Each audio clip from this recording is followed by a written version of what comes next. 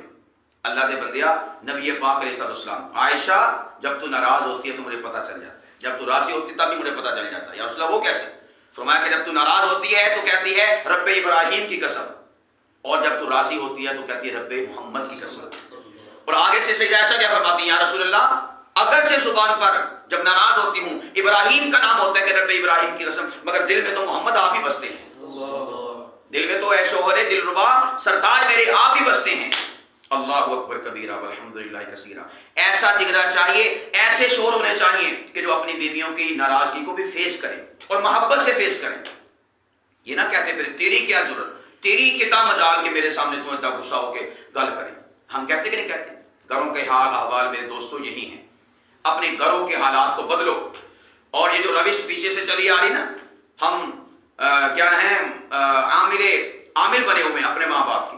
میرا ابا کہ میرے ہوا کوڑتا ہوں نسل کرتی میں کیا کٹیا نہیں ہے میرا بتا میرا کوئی غلط کام کر سکتا ہے سیدھے رستے پہ جانے صراط المستقیم پہ نہیں آئے گا. وہ تو میں دعا کرتا ہوں ایک دن صراط المستقیم سیدھے رستے تو ہٹ گیا. ارے اللہ کے بندو غلط کاموں میں تکلیف چھوڑ دو, غلط کاموں میں ان کے ٹریک ان کے رستے پر چلنا چھوڑ دو. وہ تو چھوٹیاں مارتا ہوں نس میں جا کے ہاتھ نہیں چکیا جا لگتا بہت بڑی خطا کرتا پیا. ماں پیو جڑے ہوندے نا ماں پیو انہاں دی گل مننی چاہیے, انہاں دے عمل میں اختیار کرنا چاہیے. ابا حضور آپ میری میرا اختیار کر دے رہے تو میں زیادہ میں بھی اختیار کرتا ہے نہیں. اگر باپ غلط کرتا رہا ہے تو کم از کم آپ اس اگلی نسل میں اس کو ٹرانسفر نہ کریں, اس کو بین لگائیں, اس کو روک لگائیں, اس کو کیا کریں روک دیں. اگر وہ تھپڑ مارتا تھا نا تو میں تھپڑ نہیں ماروں گا. نبی پاک علیہ السلام نے کیا فرمایا؟ فرمایا اسی کو آپ بوسو کنار کرتے ہو اور آپ اسی کو مارتے ہو, اسی کے ساتھ رات کو مجامعت اور اس سے نفع اٹھاتے ہو اور اسی کے ساتھ آپ اپنا ایسا رویہ اختیار کرتے ہو. نبی پاک علیہ السلام نے اس بات سے منع فرمایا.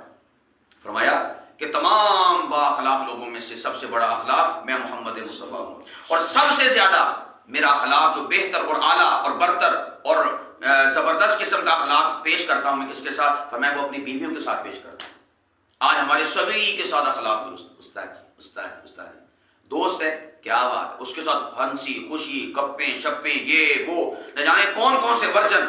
بیگم سارا نزلہ اس کے اوپر, سارا غصہ اس کے اوپر, ساری تباہی واہی ویل لکل ہمدد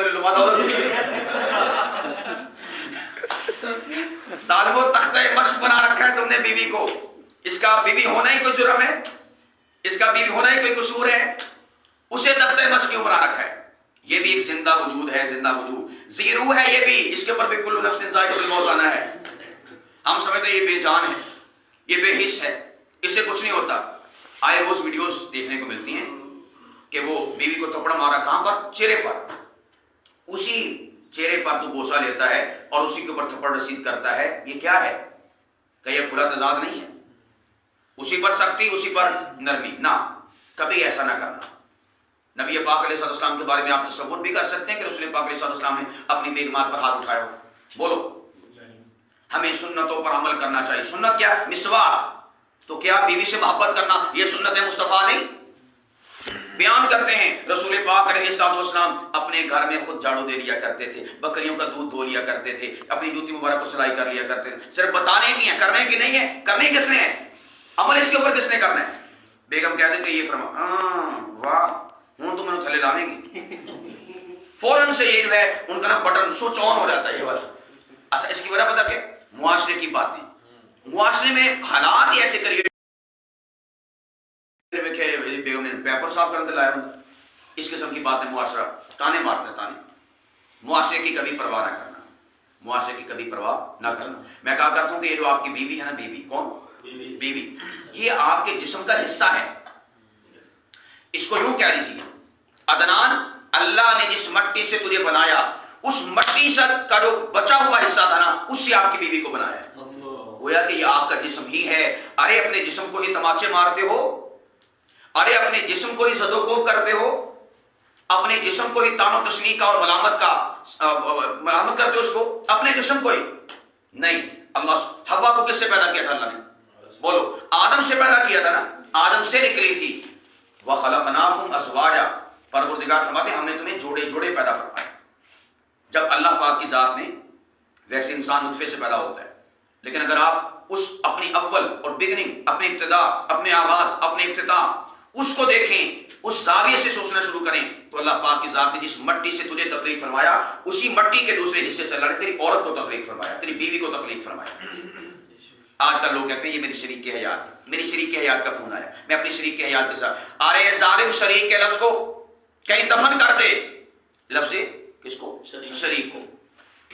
شریکا کہتے ہیں ساڈا شریکا وا، ابھی شریکا نو کون چھڑنا؟ شریکا نو لگے پتا، شریکا نو سی اگلا چڑھنی، وہ شریکا اسے کہتے ہیں. تو اپنی بیگم کو شریک حیات کہتے ہیں. یہ شریک حیات نہیں، رفیق حیات ہے. کیا ہے؟ ابا رفیق ہے، یہ کیا ہے؟ یہ رفیق حیات ہے، شریک حیات نہیں ہے. یہ شریک حیات شریک ہے. اور شریکا نے آتے بندے دی ایک کتے کا بیر ہوں گا. شریکوں کے ساتھ لڑائی ہوتی ہے، شریکوں کو تو سڑا جاتا ہے، شریکوں کو تو جلایا جاتا ہے.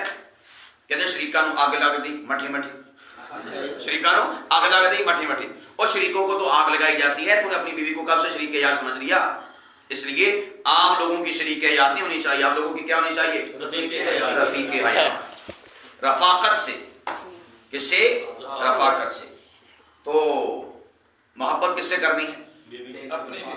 ہاں، یہ لفظ اصل میں اپنی یہ محذوف ہے. کیا ہے؟ کیونکہ یہ سب کے سب صاحبان علم ہیں اور یہ محذوفیت کی شان سے واقف ہیں، یعنی معلوم ہے. تو باقی علامہ سیب ہے اس محذوف کو بھی نکالتے جا رہے ہیں. تو محبت کریں اپنی بیوی سے اور ٹکا کے کریں، رکھ کے کریں، بلکہ ایسے کر لیں کہ زمانے میں آپ کا نام ہونا چاہیے. زمانے میں آپ کا کیا ہونا چاہیے؟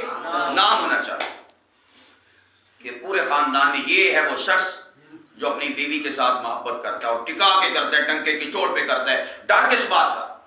ڈر ہوتا ہے کسی غلط بات کا. مجھے بتاؤ، بیوی کے منہ میں لقمہ اگر داخل کریں گے ثواب ملے گا کہ نہیں ملے گا؟ ملے گا.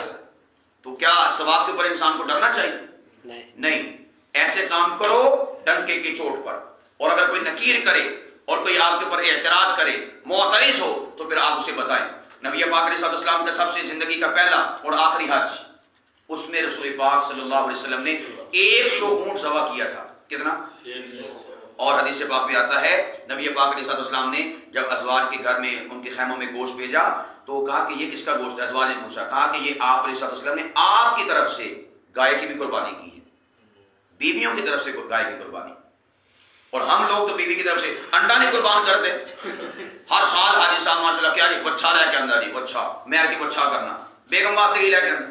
بیگم کی طرف سے کیا ہے؟ اس کو تو کسی کھاتے میں رکھتے نہیں ہیں، وہ تو لیبر بھرتی کی تھی ہوئی نا، وہ تو کوئی کام کرنے والی بھرتی کی ہوئی ہے. اللہ کے بندو، بیگم 4 دن واسطے کرو چل جائے نا تو لاگ پتا جاتا کہہ لو بھی تباہی مچی ہوتی ہے جیسا پتہ نہیں کسی ظالم تے درندے ملک نے فلسطین سے تباہی مچا چڑی. ہر شہر ادھر ادھر برتن ویخ لو، چادر ویخ لو، کمبل ویخ لو، کپڑے ویخ لو، ہر شہر چلو بنا خراب پی ہوں. بیگم دا 4 دن دا انسان تو دور ہو جانا، کتنا انسان مشکل چھپا چڑھ. وہ آپ کی کوک ہے، روٹی آپ کی پکاتی، سرن آپ کی پکاتی ہے، بازار سے لے کر آؤ پتہ چل جائے آپ کو. وہ آپ کی دھوپن ہے، کپڑے آپ کے دھو کے دیتی ہے، بچوں کی پرورش کرتی ہے، بچوں کی تربیت کرتی ہے، بچوں کے منہ میں لقمے داخل کرتی ہے. بچے آپ کے ہیں، وہ آپ کے گھر کی محافظ ہے، آپ کے خزانے کی، آپ کے مال کی حفاظت کرنے والی ہے، اور آپ کا کیا کچھ نہیں کرتی. اور پھر کئی ایسے ہیں ناہنجار قسم کے، تھک جائیں بیگم سے کہتے ہیں دباؤ. ٹھیک ہے دبانا چاہیے، تو جب وہ تھک جائے اس وقت کون دبائے گا اسے؟ اب سر جو ہے شرم سے جھکے ہیں، خاوند نے دبانا ہے.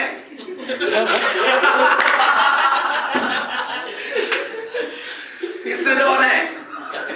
بولو، خاوند نے دبانا ہے. ہائے ظالم، وہ تیری خاطر اپنی ماں کو چھوڑ کے آئی، وہ اپنی ماں کو الوداع کہہ آئی تجھ جیسے ناہنجار کی وجہ سے.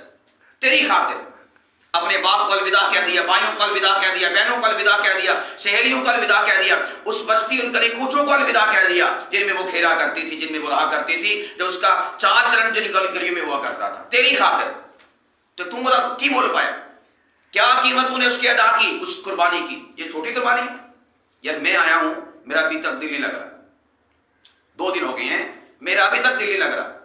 گھر والوں کی یاد آ رہی اور وہ ساری زندگی کے لیے سب کچھ چھوڑ کے آ جاتی. حالانکہ مجھے پتا میں نے جمعرات کو واپس چلے جانا, باوجود اس کے دل نہیں لگ رہا, تو وہ ساری زندگی کے لیے عیش و ہرینا ہنجار اور زمانے کی باتوں میں آنے والے اور کچے کانوں والے وہ تیرے پیچھے سب کچھ چھوڑ کے آ جاتی ہے. ایسا ہوتا کہ نہیں ہوتا؟ ماں پیو نہ لے کے ہوتی, بہن بھرا نہ لے کے ہوتی, گلی کچھ سے ساتھ لے کے آتی ہے, نہیں, وہ ان اجنبی گلیوں کو دیکھتی ہے, اجنبی دیواروں کو دیکھتی ہے, نہ جانے اس کے دل کے اوپر کیا کچھ گزرتی ہے. ان سے پوچھ کر دیکھو, کبھی ان کے دل کے احوال کو جانچنا چاہیے, پرکھنا چاہیے کیا آپ کے دل کے اوپر گزرتی ہے. کبھی اپنی حالت زار کے ان کی حالت زار کے ساتھ اٹیچ کرنے کی کوشش کیا کریں. ہم جب کسی پردیس میں جاتے ہیں ہماری کیا کیفیت ہوتی ہے, اور جب وہ ساری زندگی کے لیے, ہمارا تو پھر بھی ہے کہ ہم نے واپس پلٹ کے جانا ہے, وہ تو ساری زندگی کے لیے آپ کے پاس, تو کیا آپ نے اس کی قربانیوں کا یہ مول ادا کیا, یہ قیمت ادا کی کہ اس کی زندگی کو اجیرن کر دیا, اس کی زندگی کو آپ نے جو ہے جہنم بنا دیا. ہمارے گھروں میں یقین جانیں بہت کم گھر ہیں کہ جن گھروں میں ہماری آنے والی جو عورتیں ہیں, بیویاں کسی کی, وہ سکھی ہیں. اکثر گھر اجڑے ہوئے, اس کے اوپر پریشر ہے شوہر کا, ساس کا الگ سے, سسر کا الگ سے, اور ایسے ہیں پہلی رات ہی کہتے ہیں بھائی اس بات کو ذہن نشین فرما لیں کہ میرے ابا حضور 8 بجے ناشتہ کرتے ہیں اور اماں نے صبح 4 بجے چائے کا کپ پینا ہوتا ہے, اور بھائی میرے جو ہیں وہ 8 بجے 9 بجے ایک بھائی جاتا ہے اور 10:30 بجے کے قریب دوسرا بھائی. ان کے ناشتے ان کے اوقات میں آپ نے ان کو مہیا کرنے, اور آپ کا تو مجھے پتہ ہی, میرا تو آپ کو پتہ ہی ہے کہ میں نے صبح 7 بجے یہاں سے روانہ ہو جانا ہوتا ہے. اتنا سارا شیڈول مینیو یہ ہوٹل کا دے دیتا ہے اس کو پہلی رات, ایسے ظالم, اور پہلی رات ان کاموں کے لیے ہوتی ہے. آپ ذمہ داریاں سونپ رہے ہیں ایسے جس طرح پتہ نہیں کوئی بندہ آپ نے بھرتی کر لیا ملازم, تو آپ کہتے بھائی آج سے آپ کی کام شروع ہے, لہٰذا یہ آپ کا ہمارے ساتھ اللہ کے بندے کوئی 4 دن انجوائے کر, کوئی محبت پیار کی باتیں کر. تو نے پہلے دن سے ہی ٹائم ٹیبل سیٹ کرنا شروع کر دیا کہ وہ اتنے بجے کھانا کھاتی, وہ اتنے بجے پیشاب کرتی, وہ اتنے بجے اس کو اٹھانا ہے, اتنے بجے تمہیں اس کو ڈوز دینی, اتنے بجے اس کو ٹیکا لگانا ہے. کوئی خیر بھی بتا دے اس کو کتنے.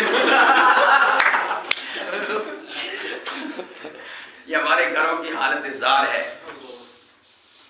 پہلی رات کبھی بھی ایسی باتیں اپنی بیگم سے نہ کرنا, کوئی شیڈول اس کے سامنے نہ رکھنا. پہلی رات محبت کی باتیں, پیار کی باتیں, الفت و چاشنی کی باتیں, سرور کیف اور مستی کی باتیں. کس کی باتیں؟ سرور کیف مستی کی باتیں.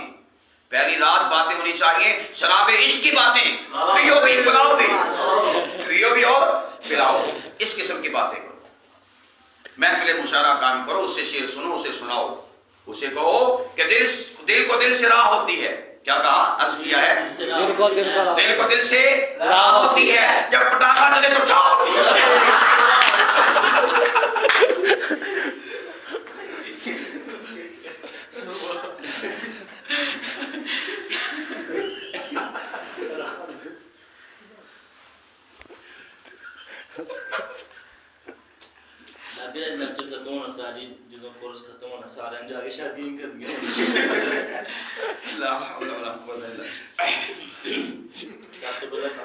سمجھا کیا دلان کیا شعر سنا ہے بیگم کو؟ ہاں جب پٹاخہ چلے تو اٹھاؤ.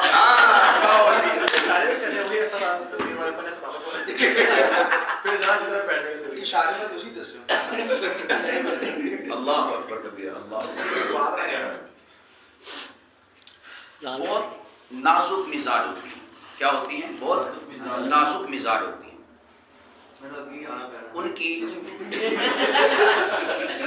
ان کی نصحت و نزاکت کا ہمیں خیال رکھنا ہوگا. پھول کی مانند ہوتی ہیں بیویاں, پھول کی مانند ہوتی ہیں. آپ جب پھول لے کے آتے ہیں کتنی احتیاط سے رکھتے ہیں تاکہ مسئلہ نہ جائے, تاکہ مسئلہ نہ جائے. تو اسی طور پر آپ نے اپنی بیگمات سے محبت کرنی ہے. والدین کو ان کی جگہ پر رکھیں اور بیگم کو اس کی جگہ پر رکھیں. یعنی جو جس کا مقام و مرتبہ یا جس کی جو باؤنڈریز ہیں ان کو وہاں پر رکھیں تو انشاءاللہ العزیز معاشرہ صحیح ڈگر پر جائے گا, معاشرہ صحیح ڈگر پر جائے گا. سارے اطلاقات گھر کے ایک بیوی پر ڈال دینا اور کر دینا یہ بے وقوف شوہر کی علامت ہے. کس کی علامت ہے؟ بے وقوف شوہر کی. اور میں سمجھتا ہوں کہ اس سے بڑا تو کوئی جڑ ہے ہی نہیں, ایگنورینس کا شکار ہے ہی نہیں, جاہلیت کی اعلیٰ درجے پر وہ فائز ہے، اور زمانے جاہلیت کی کوئی باقیات میں سے ہڑپا اور مونجو داڑو کی تہذیب کا کوئی حصہ ہے وہ شعور کہ جو کسی کے پیچھے چلتا ہے، اپنے گھر کے معاملات میں کسی کے پیچھے چلتا ہے، کبھی کسی کے پیچھے نہ چلو، اپنے مستقبل کو دیکھو، اپنے فیوچر کو دیکھو اور اپنی لائف کو دیکھو، اور آپس میں معاملات کو لے کر چلو۔ وائف کیا ہوتی ہے؟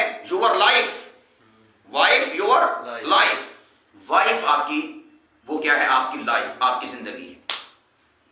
تو اپنی زندگی کو دیکھو کہ میں اپنی زندگی کیسے گزارنا چاہتا ہوں۔ کئی لوگوں نے کئی لوگوں کی وجہ سے اپنے گھر اچینٹ بنائے ہوئے، اجاڑے ہوئے، کسی کی وجہ سے۔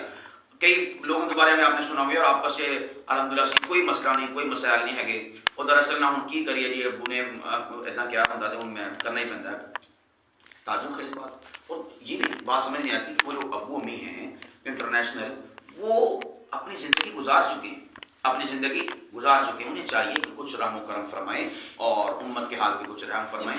آپ آخرت کی تیاری فرمائیں۔ آپ کن کاموں میں پڑ گئے ہیں؟ آپ اپنی لائف کا وہ حصہ گزار چکے ہیں، اب آپ کے اوپر آخرت کی تیاری ہے، آپ کے اوپر ان کی تیاری نہیں کہ آپ ان کو سیٹل میٹل کرتے پھریں۔ لیکن ہمارے ہاں الٹا گیا ہے، ریورس، کیا؟ اپنا کام کرنا نہیں اور ان کے کاموں میں کیا ہے؟ ٹانگ اڑانا۔ بلکہ اس موقع پر کہتے ہیں یہی تو وقت ہے اپنے سابقہ تجربات کے اوپر جو ہے اپنی سلطنت چمکانے کا اور اس نظام حکومت کو چلانے کا، یہی تو وقت ہے، یہی تو موقع ہے۔ جیسے حکومت نہ کرے تو کر لیں۔ یہ اکثر جو ہے عورتیں جو ساس ہوتی ہے نا، یہ زیادہ خرابی ساس کی طرف سے ہوتی ہے، جو سسر ہوتا ہے اس کی طرف سے بہت کم، بہت کم۔ اور وہ بیچارہ اپنی بیگم کی وجہ سے جو ہے وہ پھر اس کام میں تھوڑا اس کا سپورٹو ہو جاتا ہے، ورنہ زیادہ مسئلہ کون خراب کرتا ہے؟ اس کو یوں کہہ دیجیے کہ مسئلے کی اصل جڑ وہ عورت ہے۔ مسئلے کی اصل جڑ کیا ہے؟ وہ عورت ہے۔ عورت کی دشمن بنی ہوئی ہے۔ عورت کیا ہے؟ عورتوں کی دشمن بنی ہوئی ہے۔ اپنی دشمنی کو ختم کریں اور معاشرے کے اندر ایک سلجھاؤ کی کیفیت ہونی چاہیے، ایک پرامن اور ایک محبت بھرا معاشرہ ہمیں تشکیل دینا چاہیے۔ کریں گے نا اپنی ازواج سے محبت انشاءاللہ، ہاں اپنی بیویوں سے محبت کریں۔ ایک ایک آپ کے محبت والے بول پر اللہ سبحانہ و تعالیٰ آپ کو اجر عظیم اور اجر جزیل عطا فرمائیں۔ اور اگر ایک معاملہ اس کے برعکس ہوگا، عذاب علیم، عذاب مہین اور عذاب عظیم معاملہ اتنا بڑا سخت ہوگا، پکڑ بھی بڑے سخت ہوگا۔ اس لیے کہ وہ خود پہ حضرت الوداع سے بات چلی تھی، حضور نے فرمایا تھا یہ اللہ کی باندیاں ہیں، ان سے ڈرتے رہنا، یعنی ان کو تنگ کرنے سے معاملے کے اندر ڈرتے رہنا، اللہ کا تقوی اختیار کرنا اور اللہ پاک کی ذات سے ڈرتے رہنا ان کو تنگ کرنے سے۔ یہ آپ کی کسٹڈی میں ہوتی ہیں، آپ ہی اس کے کردہ درتا ہوتے ہیں، وہ آپ کی محفوظ چھت تلے آتی ہیں اور بڑی سوچیں، بڑی امنگیں، بڑی آرزویں اور بڑی خواہشات اور بڑے منصوبے بنا کر آتی ہیں۔ نہ جانے یہ تو کوئی فرشتہ رحمت ہوگا، وہ تو بعد میں پتہ چلتا ہے کہ یہ تو اس سے بڑا کوئی فرعون زمانے کے اندر موجود نہیں ہے، وہ تو اس سے بیچاری کو بعد میں پتہ چلتا ہے۔ تو وہ آپ کے سایہ عاطفت میں آتی ہیں، آپ کی محبت اور مودت کی چھتری تلے آتی ہیں، لیکن جب اس چھتری سے آپ سوراخ کر کے اوپر سے اولے برسانا شروع کر دیتے ہیں نا، پھر تم کو لے کے کیا چھتری تلے آ گئی، ایک چھتری تو اپنے آپ پاٹی ہوئی ہے، اور پھر کیا لگے بیچاری اللہ کی بارگاہ میں ہاتھ اٹھاتے، اللہ سنے ہم تم ہی میرا کوئی کارساز ہو۔ اور پھر آپ کو یہ بھی پتا ہے کہ مرد تک کچھ نہیں جاتا، طلاق دے دے مرد تک کیا جانا ہے، کچھ بھی نہیں جانا، اس عورت کو داغ لگ جاتا ہے۔ اور پھر ماں باپ کی عزت و آبرو یہ سارے اس کے سامنے جو ہے وہ ظلم و ستم برداشت کرتی ہے۔ اور کئی عورتوں سے آپ نے دیکھا ہوگا ان کا معاملہ کہ وہ بیچاری ظلم و ستم کی چکی میں پستی ہیں، لیکن اپنے شوہر کی دہلیز کو نہیں چھوڑتی، اسی سے جڑی رہتی، اسی سے پیوستہ رہتی، اللہ سے آہو بکا کرتی رہتی، اللہ سے مناجات کرتی رہتی ہیں۔ حتیٰ کہ کئی عورتیں ایسی ہیں جو زمانہ بھر ظلم اور ستم برداشت کرتی ہیں، سہتی ہیں، مگر سی تک نہیں کرتی کسی کے سامنے۔ جب ان کے گھر والے آتے ہیں چاہیے تو یہ کہ یہ واویلا ڈال دے، شور مچا دے، لیکن وہ پی جاتی ہے آپ کی خاطر، تب بھی آپ کی خاطر، آپ کی عزت کی خاطر۔ یار وہ کتنا کچھ آپ کے لیے کرے، کیا کرے آپ کے لیے، اپنے آپ کو قیمہ بوٹی کر کے آپ کے سامنے ڈال دے، آپ کھا جاؤ، پھر سوکھے ہو، ساس کو بھی تھوڑی سی پلیٹ دے دو، ایک غریبی تھوڑی سسر کو بھی دے دو، کیا کرے وہ آپ کے لیے؟ سب کچھ تو اس نے کر لیا۔ آپ کے بیٹے کو اپنی کوکھ میں پالتی ہے، یہ کوئی سوکھا کام ہے؟ اپنے پیٹ میں پالا 9 مہینے تک، پوچھو جن کی بیویاں ہیں کیا ان کے اوپر گزرتی ہے، بار بار متلی اور الٹی آتی ہے، وہ زمانہ بھی بڑا عجب ہوتا ہے، اور اوپر سے شور کہتا ہے تم کوئی نمی جمان لگی ہے، اس قسم کی باتیں سناتے ہیں۔ یار تعجب کی بات ہے، وہ جو ساس ہوتی ہے نا جو ماں قبل میں اس طرح بھگت چکی ہوتی، وہ کہتی اسینی جمے نے آنے تیرے بوتیاں الٹیاں ہوندیاں اللہ کی میں آکھاں معاشرے کی عزت و محترم کے لائق ساس جب آپ کے اوپر یہ وقت تھا تو آپ بھی گڑام گڑام کرتی تھی، آپ کو بھی سب کچھ آتا تھا، اور آج آپ اسے کہتی ہیں ایسی کوئی اسینے سے جمے تو نماز جمن لگی۔ یہ حالانکہ ان واقعات سے وہ گزر کے آئی ہوتی ہے، لیکن پتہ نہیں کیا اس کو ہو جاتا ہے۔ وہ وہی والی بات ہے کہ میرا نہ ادام ہوتا ہے تو میں آگے کراں گی، یہ جیسے وہ یعنی کہ نا ایک ہم سائیکلنگ کرتے ہیں، جو میرے ساتھ ہوتا رہا مدارس کے بچوں کو دیکھیں، قاری بن جاتے ہیں، استاد بن جاتے ہیں، استاد ہی تھے جن غلطیاں ہوندی سی اٹکن روک کے چھڑ دے ہوندے سی، میں کبھی ماری نہیں لگی، ہاں یہ مطلب اتنا ہی کریدا ہوندا وہ جناب تھوڑ کر کے مار جائے گا، استاد ہی تھے جدوں آ ہوندا سی لمحہ پا لیندے، میں کبھی پایا نہیں۔ وہ ہم کس لوگوں کو لے کر چلتے ہیں، استادی نے تے جناب کرسی کی لوائی ہوندی سی، استادی نے دعوی کیتا ہوندا سی، سارے کو کام اسی اپلائی کرنے کی کوشش کرتے ہیں، سمجھ آ رہی کہ نہیں آ رہی؟ اللہ دے بندیا اگلا جدید دور چلتا پیا وا، کچھ اپنے آپ کو چینج کر، اپنے آپ کو تبدیل کر، کیڑے پاسے ٹر گیا، کس طرف جا رہا ہے؟ اینا تذہبون، پارہ نمبر 30 سورہ تکویر، اینا تذہبون، کہاں جا رہے ہو تم؟ غلط کاموں میں کسی کی پیروی نہ کرو، مت دیکھو بڑے کیا کرتے رہے چھوٹے کیا کرتے رہے ہمارے جی ویسے ہوتی رہے، اللہ کے بندو کچھ نیا کام کرنے کی کوشش کرو۔ اگر آپ پیچھے ہی شہر لے کر چلتے رہے تو پھر آپ نے کیا کیا معاشرے میں آ کر؟ معاشرے میں کچھ نیا کرو، معاشرے میں کیا کرو؟